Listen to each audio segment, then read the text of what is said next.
Welcome to the Great Detectives of Old Time Radio. From Boise, Idaho, this is your host, Adam Graham. If you have a comment, email it to us, box13@greatdetectives.net. Give us a call, 208-991-4783, and become one of our friends on Facebook, facebook.com/Radio Detectives. And I want to thank those sending along donations to Christine and also to James. Thank you so much for your support, and I encourage you to, if you'd like to support our listener support campaign, support.greatdetectives.net. All donations of $7 or more receive access to our premium site. All donations of $20 or more will receive a special bonus gift as well, including a copy of my ebook, All I Needed to Know I Learned from Columbo, for free, as well as a digital media download. We have a lot of choices. One of my favorite are the Zorro radio plays from Colonial Radio Theater, Zorro and the Pirate Raiders. Also some great adventure with King Solomon's Mines. And there are many other choices available. Go to support.greatdetectives.net for a list of all of our main options. We also have a link you can click to view a complete list. And thank you so much for your support of our efforts and the time and energy we put into the program. All right, well, now it's time for today's episode of Sherlock Holmes. This one is called The Case of the Well-Advertised Murder. 7 o'clock by the Longines Presentation Watch. The finest watch ever offered under the Longines banner.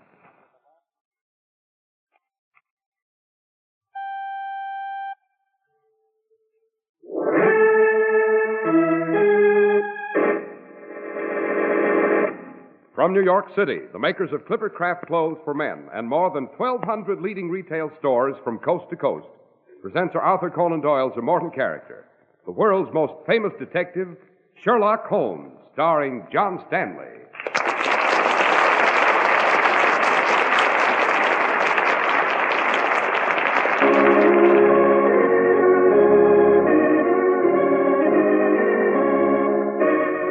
This week's adventure, the case of the well-advertised murder.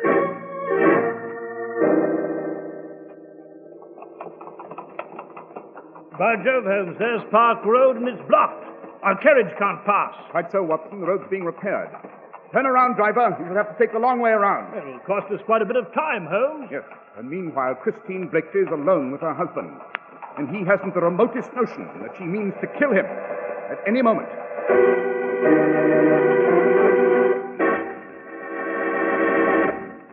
Do you mind if I take a moment, Mr. Holmes, to tell our listeners that Clippercraft clothes are priced like sale merchandise? Just a second, Mr. Harris. My name is Behrens, and I like sales as well as the next guy.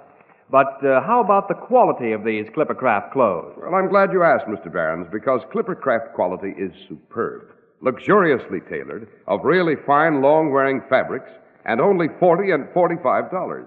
Imagine this. A truly expensive-looking Clippercraft worsted suit costs only $45. Well, how come? That doesn't seem reasonable to me. Well, you see, Mr. Behrens, more than 1,200 of America's fine independent stores combine their purchasing power.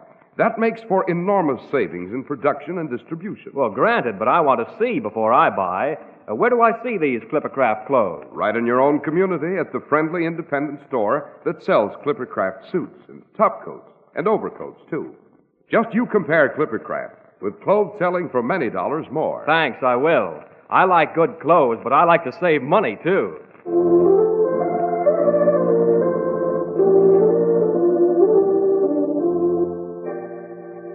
Well, Dr. Watson, you've called this adventure with Mr. Holmes the case of the well-advertised murder, but who on earth would want to advertise a murder? Ah, Mr. Harris, the medium of advertising was not quite what one might expect. It was 1902. We medical men were just breaking fresh ground on the problem of mental disorder. It was late afternoon at the office of Dr. John Kemmel. The doctor's nurse, Patricia, was announcing a patient.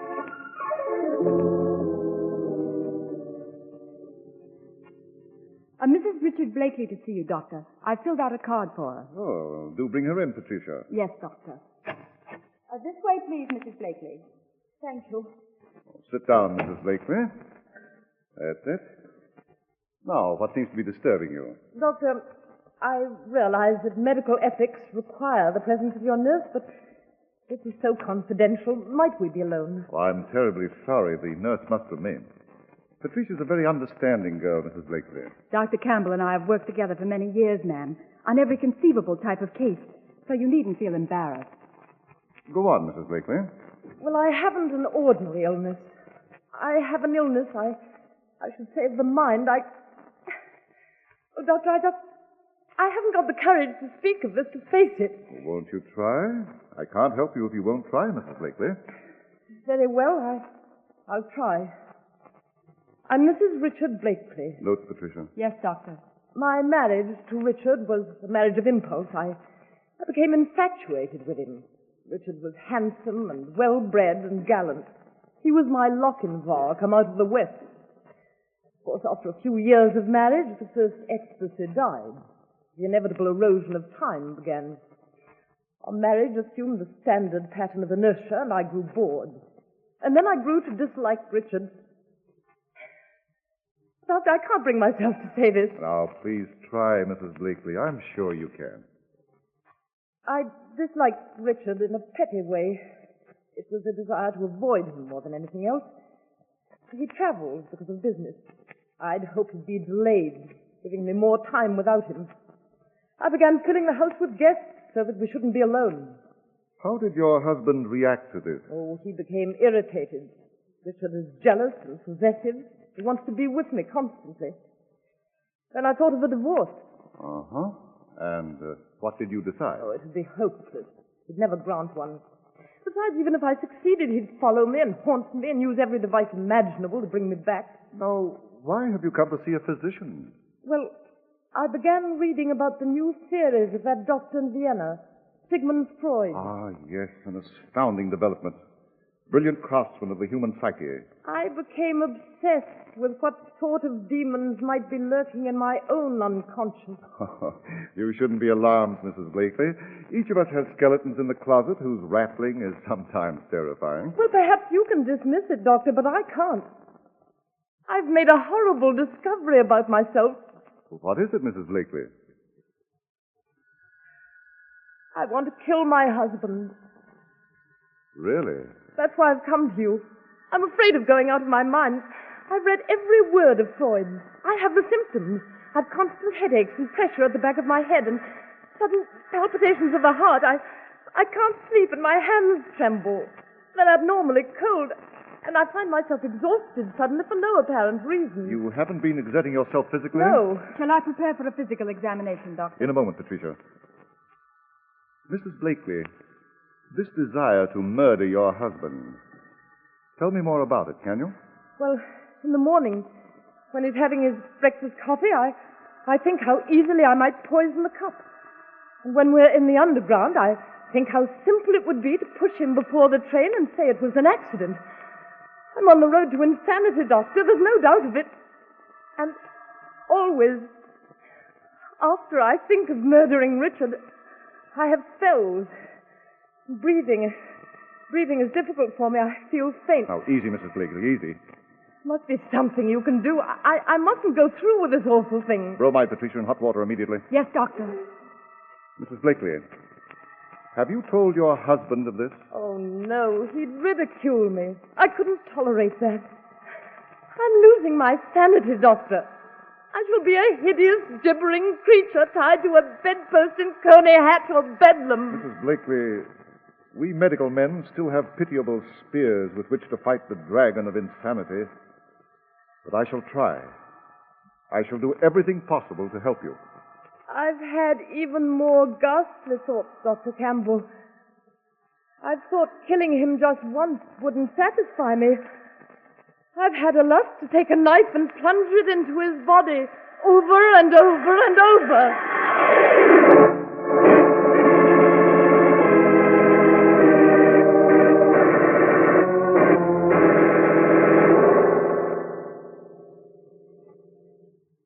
You sent Mrs. Blakely home, Dr. Campbell? Yes, Mr. Holmes. I administered a bromide and told her to go home and rest. I didn't want to strain her any further today. Very advisable indeed. She had no idea you were coming to see me. Oh, no, none whatsoever. I'm shocked you should think I would tell Mrs. Holmes. The woman is infinitely ashamed of this fear that possesses her. And immediately after you packed her off, you came here to Baker Street? Well, I made just one stop to see a patient at Upper Gloucester Place. I've a confession, Mr. Holmes. Oh? I've come to tell you about this case as fast as I could because the great psychoanalyst Sigmund Freud of Vienna is attracting a great deal of attention. But we doctors are still quite helpless in the face of mental aberration. You agree, Dr. Watson? Unquestionably. You see, Freud has opened a door for our profession, but we've years of research ahead. I thought you might advise me, Mr. Holmes. It's so dangerous a situation. Yes. Dr. Campbell, are you at all familiar with Mrs. Blakely's home? Her family, her husband, perhaps? Oh, no. This afternoon was the first time I'd ever seen or heard of Christine Blakely. Oh, tragic figure, that woman. I wouldn't admit it to her, but I do believe she's on the verge of losing her mind. And of murdering her husband. You've been shockingly careless, Doctor. Fetch your things, Watson. I've what? Where are we off to, Holmes? Mrs. Blakely's house. Immediately. Well, I wouldn't disturb her now, Mr. Holmes. She's so distracted. Now, perhaps tomorrow No, we must see her tonight. She must be removed from the house before she has further opportunities for murdering Richard Blakely. As a matter of fact, we've lost precious time already. Where is Mrs. Blakely's residence, Dr. Campbell? Across Regent's Park, St. James Terrace. We'll fetch a carriage and hurry over. Well, the quickest way is by Park Road, past Hanover Gate. Right you are, Dr. Watson. I'm ready, Holmes. Then quickly, gentlemen, quickly.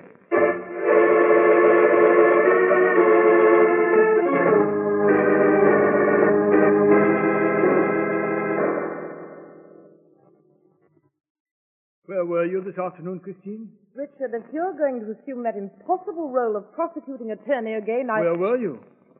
Shopping. You're lying. I was shopping. Now, will you finish your dinner? The roast will be cold. Tell me the truth. If you don't stop persecuting Were you me... with a man? Richard. Christine, I know you so well. You're the cool, statuesque mistress of the household. But in your heart of hearts, you're a cheap, scheming little... You foul mouth! Does it please you to slap my face? Does it add to your feeling of superiority? Shoot out, Christine. I know what you really are. Well, then why don't you do what any man with pride would do and get out? Or let me get out? No. You're going to stay here. You're going to go on living with me. I'd never let you wander off. You're the prisoner at St. James Terrace. It's humiliating and unbearable to you, and that is just what I want. It delights me to have this tigress caged and restless in my home. Richard, this endless battling is so absurd. Can't we stop it? We're so weak. Perhaps we should go away together to some spot we knew when we first met. You think so?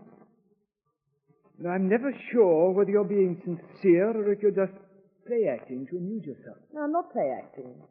Oh, let's talk sensibly. Now sit back and relax and enjoy your dinner, and then we'll stroll in the park and we'll talk. Good, sensible talk. All right, Christine. I'll try. That's better. Now let me cut a fresh piece of that roast for you. Hand me the carving knife, will you?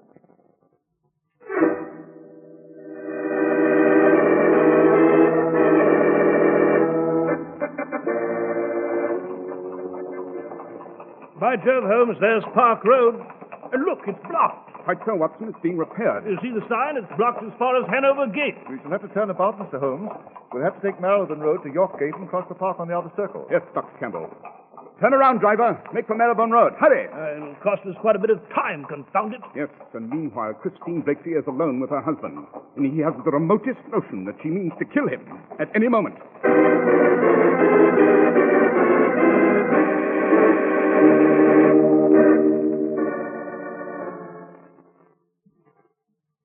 There you are, Richard.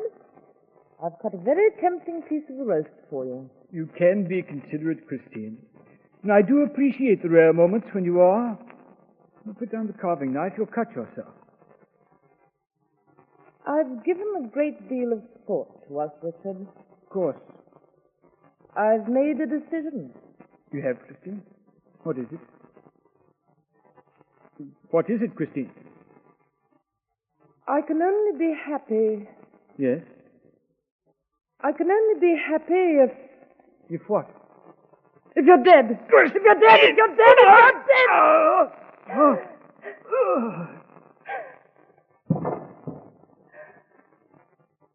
I feel much better now, Richard. I feel much better now.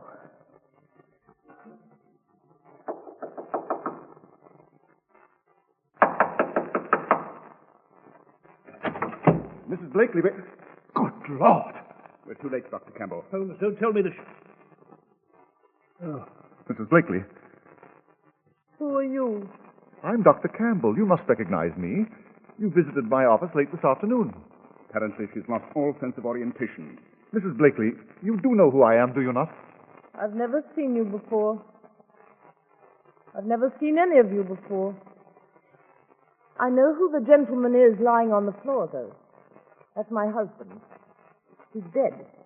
I killed him. With this knife. The knife is still in my hand, dripping his blood. Just the way I wanted it. I feel much better now. I'm afraid she's gone mad, Mr. Holmes. I'll fetch her things. I must turn her over to the police immediately. Or her coat. It's in this cupboard. We hope the police won't detain her for long. Miserable creature. She should be turned over to a mental hospital. Now come, Mrs. Blakely. You must come with us. I must come with you? Yes, you see, we must notify the authorities. Holmes, what are you doing with the body? Examining it, Watson, obviously. Yes, but the police will tend to that. They tend to all the details. There's one detail that may escape them, my dear Watson. One amazing, bloody detail.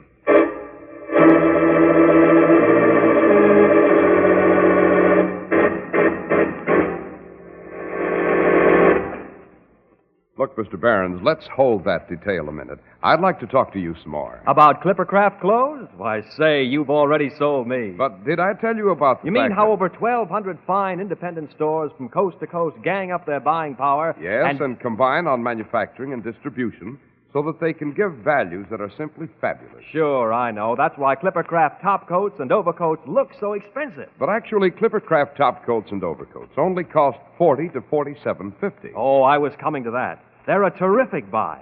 Zipper lining top coats and those smart Clippercraft overcoats. You've really got to see them to believe they're only $40 to $47.50. That's why men who know insist on Clippercraft clothes. So be sure to visit the Clippercraft store in your city. These leading stores in the metropolitan area are proud to add their names to Clippercraft in your suits, top coats, and overcoats. In Manhattan, John Wanamaker Men's Stores, Broadway at 8th and 67 Liberty Street. Saks 34th, Broadway at 34th. In Brooklyn, Abraham and Strauss. In Newark, New Jersey, Boulevard Men's Shop, Kresge Newark.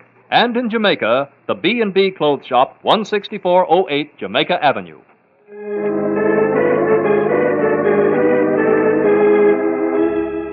Well, Dr. Watson, we're terribly anxious to learn what the astonishing detail was that Mr. Holmes thought might escape the police. Yes, of course, Mr. Harris. Well, Sir, Holmes, as usual, refused to elaborate at that point. We notified the police. They removed Richard Blakely's body. Mrs. Blakely, now clearly deranged, was conducted to a prison cell. There was a careful investigation.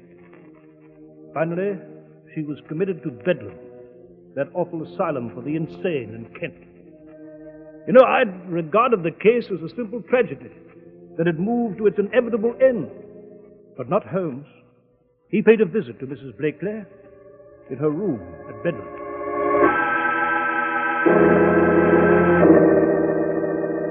although we've met, Mrs. Blakely, you won't recognize me. I am Mr. Sherlock Holmes. Yes. Yes, they mentioned your name to me. I don't seem to recall what your profession was, Mr. Holmes. I frankly don't recall who you are other than the name. Mine is the profession of criminal detection, Mrs. Blakely. You're with the police? Not at all. I function entirely upon my own. I've no official position, no staff. I've no weapons, other than my brains. A more than satisfactory arsenal, I find. And is there something I can do for you, Mr. Holmes? I have an insatiate curiosity, Mrs. Blakely. I wanted to inquire further about your husband's death. Well, really, unless this is absolutely necessary... I merely wanted to ask if you could recall the exact sequence of events, beginning with the moment when you returned to your home after leaving Dr. Campbell's office. Oh, please don't ask me to do that. I'll become ill again. Why do you ask that question? Simply my own desire to understand every crime in which I'm involved. The last minute design of the grotesque pattern. Well, I really don't remember much. When I came home, all sorts of thoughts ran through my mind. My visit to Dr. Campbell that afternoon, the fact that he was on the way with you, but that I could defeat everyone by killing Richard then and there. Oh, please, unless it's most urgent, I can't reenact that awful night. I just can't. Very well, Mrs. Blakely. I regret disturbing you. I thought they were finished with me. I thought they'd allow me to rest. You're like desert birds picking ghoulishly at the dead. It's over, and it had best be forgotten. Had it, Mrs. Blakely?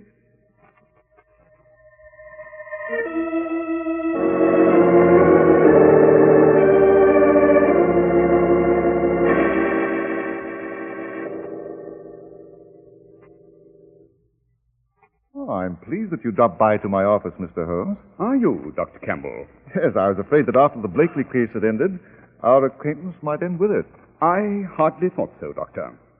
Oh, sit down, won't you? Thank you. Is there some matter on which I may be of assistance, or is this just a social call? I do not pay social calls, Doctor. My time is much too valuable to be dissipated upon the amenities of more conventional men. Then what is wrong, Mr. Holmes? I've just come from a visit to Mrs. Blakely at the hospital. Oh, how is she? Just as sane as ever. I don't quite know what you mean. Mrs. Blakely is just as sane as ever. She never was insane, Doctor. Oh, that's fantastic. I refuse to believe it, sir. Mrs. Blakely has been presenting the world with a melodramatic performance simulating insanity. A performance that proved most convincing to everyone. Except to me. If you're talking nonsense, Mr. Holmes, I'm a physician. Or you must recognize my ability to judge the symptoms of my patients. Christine Blakely intended for a long time to do away with her husband. The sudden popularity of Dr. Freud in Vienna gave her just the situation she desired. Oh, what situation? She required a technique for avoiding the penalties of homicide so that she might be rid of her husband, so that she might ultimately join the man with whom she was secretly in love. The man with whom she was secretly in love? Oh, did I neglect to mention that before, Doctor? You're the man, Doctor. You plotted with Christine and helped her to commit the murder. I warned Christine time and again that you should be our sole concern, Mr. Holmes. She insisted, though. She wanted her insanity well established with someone of unquestionable repute. So I went to you. I've been prepared for you, though. With that revolver? Oh, the revolver is merely to detain you, Mr. Holmes. I shan't kill you that way. You shall have a most regrettable heart attack while paying me this visit. You came to consult with me about chest pains. Then you died. Interesting plan. Of course, consulting you on medical matters would be foolish. I've looked into your background, sir, and it seems you have no legal right to practice. Your title of doctor is pretense. You never earned it. I've been well prepared for your accusations, Mr. Holmes. Look, in this drawer. This hypodermic contains a drug, an overdose. I shall inject it into your arm. The needle prick is almost invisible. The injection will strain your heart to the bursting point. Most unfortunate. Now, you were saying about Christine. Oh, yes. She has been conducting a clandestine affair with you. Her late husband traveled on business. You imparted that information to me yourself. While he was away, you visited the Blakely home. You found evidence to that? I never indulge in idle conjecture. Of course I have evidence. You and Christine concocted what you believed was an ingenious idea. You would establish that she was losing her mind. She would publicize the murder in advance. Your nurse was most important. My nurse? Yes. You insisted she remain and hear every word of Mrs. Blakely's. She was an indispensable witness. Mrs. Blakely would then kill her husband, plead insanity, be committed to a hospital rather than to the gallows, and within a short time she'd be cured, released, and would join you. That was the plan, yes. But you made your first error, Doctor, when you mentioned that you stopped to see a patient at Upper Gloucester Place. That is on Park Road. You couldn't have avoided noticing the road was blocked. Yet, when Watson suggested we dash to the Blakely's via Park Road, you accepted the suggestion. Why, Doctor? Because you were afraid Christine wouldn't have time to kill Richard before he arrived. You wanted the delay at the blocked road. Excellent, Mr. Holmes. Surprising powers of observation. When we arrived and found Christine with the body of her husband, you said you'd fetch Mrs. Blakely's things. You knew where they were. You knew the clothes cupboard she used, although you were never supposed to have been to the house before. I was so right in warning Christine. Now I shall inject this hypodermic. If you resist, I shall be forced to shoot. I'd rather not do that. Naturally. When I examined the body, sir, I mentioned finding an amazing detail. It was the fact that Christine had killed her husband with surgical precision. It's very difficult to plunge a knife into someone's heart directly without the blades being deflected by the ribs or the chest wall. But hers was masterly strokes. It required some knowledge of anatomy to place the knife so neatly into the center of the heart. It confirmed my previous suspicion. Christine had been coached by someone rather learned in such matters. By you, Dr. Campbell, by you. May I ask, Mr. Holmes, why you allowed the investigation to proceed? Because although the evidence was heavily weighted against you, I do not make accusations unless I am upon extremely firm ground. So, I waited to visit Mrs. Blakely, and she provided me with a final bit of information that I needed. Did she? Yes. You told me Mrs. Blakely had no idea that you'd come to see me about her case. You were appalled at my question. But, sir, just a few minutes ago, Mrs. Blakely inadvertently mentioned that the night she killed her husband, she sat in the dining room thinking of the fact that you were on your way with me. Again, undeniable proof that this homicide was carefully prearranged. She knew exactly what you were doing. A superb series of deductions, Mr. Holmes. Thank you. Now we shall have our unavoidable disaster. Your heart attack. Roll up your sleeve, Mr. Holmes. You're forcing me to remind you that at this range, if I pull the trigger of this gun, it'll blow your head off. I've the needle ready. I said roll up your sleeve, Mr. Holmes. I assure you, your death from the drug in this hypodermic will neither be long nor painful. I'm quite familiar with the effects, Doctor. Then you must know you will experience a sudden shooting pain. Very short-lived. And then oblivion. Rather a pleasant way to die, I should say. Roll up your sleeve. That's it. Now raise your arm. Raise your arm. I'll just take this needle this way. Find a vein. Clench your fist, Mr. Holmes. Good. Good. Now the needle so. Drop that needle, Dr. Campbell. Dr. Watson! Inspector Lestrade of Scotland Yard is with me, Doctor. I'll take that gun, Dr. Campbell. I began to believe you'd never step inside, Watson. Campbell, give your gun to Inspector Lestrade. Come on. Come on. No! No! Oh, my hand! I'll take that gun. There we are. I took the precaution, Dr. Campbell, of posting Watson and Lestrade just outside your door. Did you overhear every word, Lestrade? Every word, Holmes. I'll have plenty to tell him in the courtroom. Police should be very grateful to you, Holmes. Very grateful. As always, Lestrade. As always.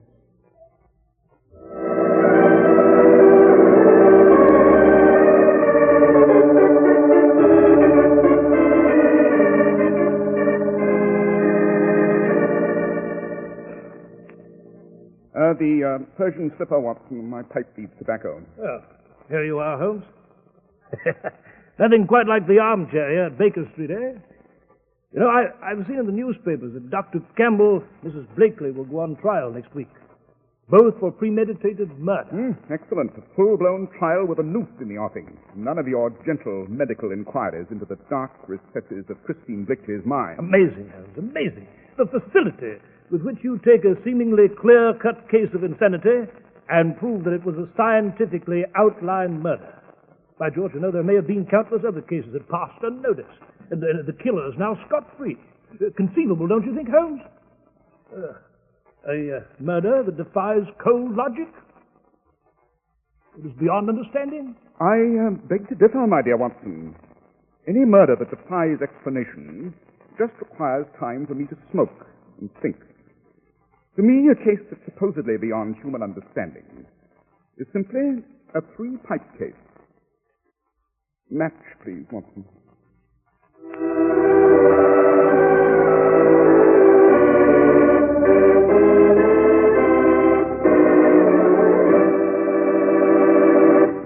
Well, Dr. Watson, the well-advertised murder deserved the attention it received. It was fascinating. I'm delighted that you enjoyed it, Mr. Harris. And I do believe you'll enjoy the adventure I've planned for next week equally as well.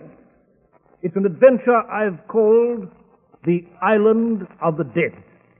And it concerns the ancestor of one of history's most ruthless pirates, an uncharted, uninhabited island, and a ship with a dead pilot at the wheel.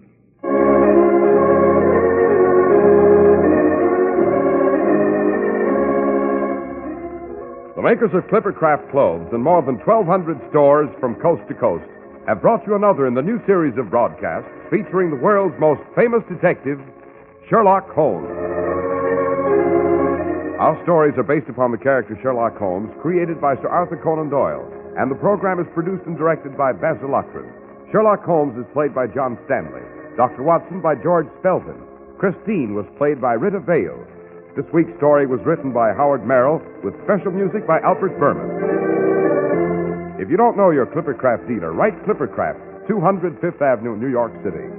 Be sure to listen next week to Sherlock Holmes in the Island of the Dead.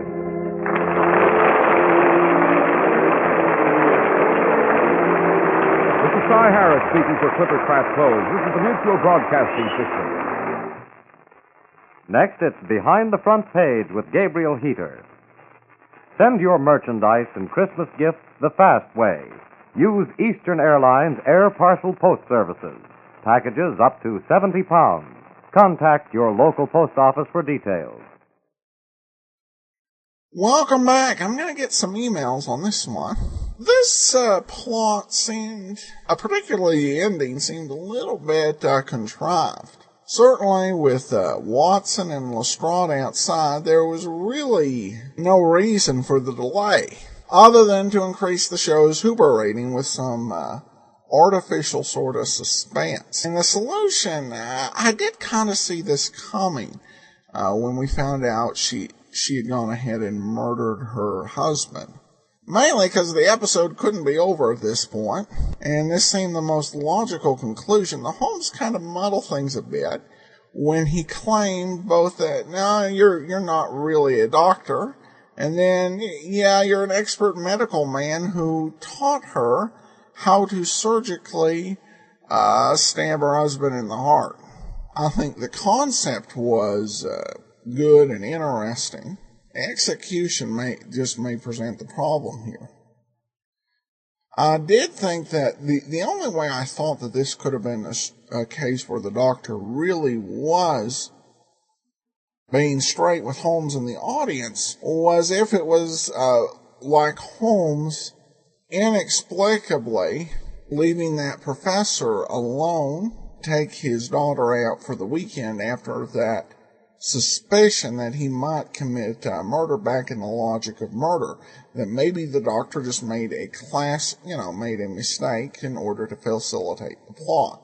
Having it turn out that the doctor was really in conspiracy about the murder was, I think, more believable. We turn now to listener comments and feedbacks. Miss Mouthy, and that's her handle over on iTunes, says, I listen to Sherlock Holmes stories every night as I go to sleep. I even use them in my class. I would pay for this app if I could. And thanks so much. And if anyone wants to contribute to the show, they can go to support.greatdetectives.net.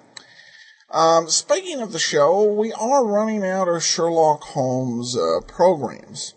And we are going to do the version with John Gielgud and Ralph Richardson. And there was another series of Sherlock Holmes episodes, of which with Ben Wright as Sherlock Holmes that aired during the 1949-50 season. There's one of those in circulation. So, grand total, we have 27 of this current series after this week, followed by one with Ben Wright and 16 with John Gielgud and Ralph Richardson.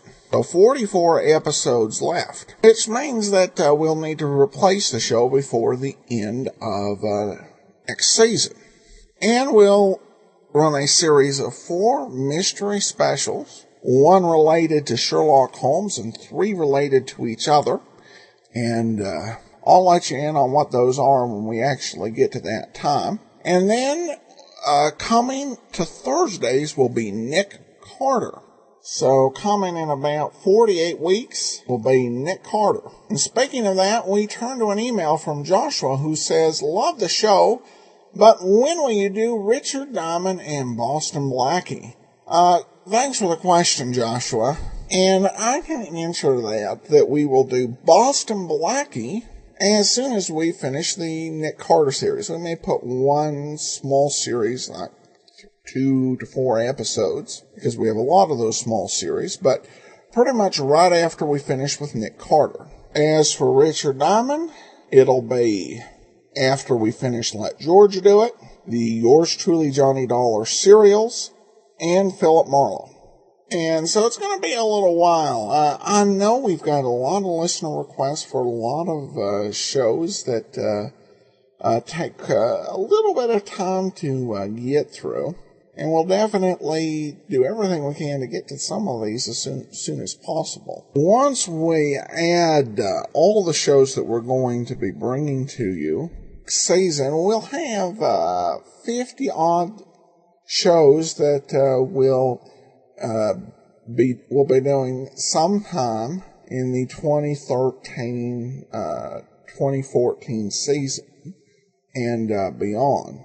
And we'll look forward to being able to get to all of them. In the meantime, I hope that we're able to bring you some shows that will be new favorites. We just got a great email on Leonidas Witherall we'll read next Tuesday. I love to help people find new favorites even while we play, and patiently hope to soon to get to some of their old favorites. I've added actually another series to the list of those that we do want to eventually do called Police Blotter. Don't have any plans to do it during the upcoming season, but we'll keep an eye on it. And join us tomorrow for Yours Truly, Johnny Dollar.